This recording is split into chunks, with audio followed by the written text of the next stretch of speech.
Well, we're joined now by Mike Lindstrom, and we're talking Kindu. That's the app, the intimacy app. We've talked relationships. When it comes to intimacy, though, everybody could use a little direction. This is the next level kind of stuff. I mean, Valentine's Day, let's be real. The ladies like Valentine's Day for the romance. Guys like Valentine's because of sex. And this is where Kindu comes in. Okay, so with this app, they essentially try to reignite that fire if you've been in a relationship and are maybe caught in a rut. Well, what happens in relationships is called a law of familiarity. After time, you become comfortable with each other. So you're not doing the same things that you once did when you were courting each other, when you were engaged, when you're in that honeymoon phase. So this one really does reignite the spark in a relationship when it comes to intimacy, because it really teases out what are you willing to do with your partner that maybe you haven't done before? Yeah. And that's where this comes in. And what it does is it asks you a questionnaire and says, okay, your partner take the questionnaire, you take the questionnaire, see where you match up. And here's the good thing, because it says if there's a match, then that's where it will tell you. Yeah, I mean, basically it's like yes, no, or this is a match. And if the, yes, maybe, or a match. When there's a match around that particular activity, they have silly things there like, giving your partner a lap dance, or reading a certain sexual book, or going to a romantic movie. And when there's a match, then you have a conversation about it and say, hey, by the way, we both match on this. I'll tell you what, next Friday, let's create a date night and let's go knock that out. No pun intended.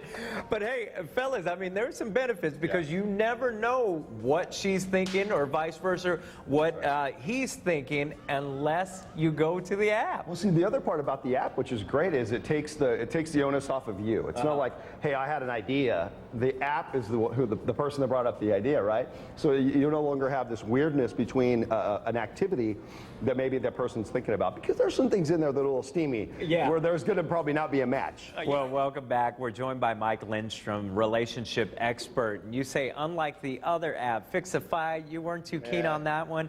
This one actually might have more benefits. This is outstanding. Dr. Gottman, this is the Gottman Institute, and they've been relationship experts for a long time, a very well-known author. So it's a list of questions where you can share with each other information that you don't know about each other.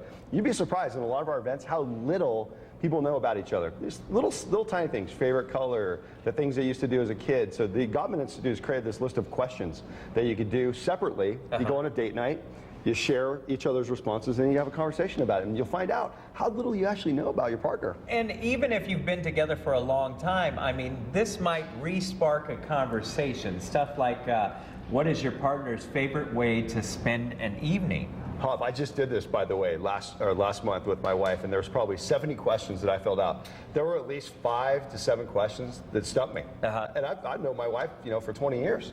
So but it created a conversation for us to communicate about some of those things I didn't know. And that's what's most important in a relationship, conversation. It creates a bridge. I call it a communication bridge between the two parties. And this is a great app to create that communication bridge. I love it. Okay. All right. Well, welcome back. We're joined by Mike Lindstrom, relationship expert, to fill us in, because when I first approached you, my thing was, listen, if you have to turn to an app, that's probably your first problem. Well, the problem is in relationships is communication. But let's be honest, a lot of people are not going to use this mechanism, but it's a tool to get you to talk about things that are hard to talk about face to face. Yeah. When you have problems, fights, etc. When you talk about Fix-A-Fight, this one in particular, what it allows you to do is it allows you to vent and gives your partner an opportunity to see how bad they really made you mad. See, people are more apt, no pun intended, to put things in an application rather than confronting somebody face to face. So there is some good application for this. I really feel that way. So even though it might not be conventional, you can take something away from something like this. Yeah, and I think that's what it takes away, is that confrontation they have face to face. That's the biggest problem we see as relationship experts, is that people don't like to talk about the things that are most difficult: sex, intimacy, the different things in communication. This helps you kind of create a third party to create that communication channel.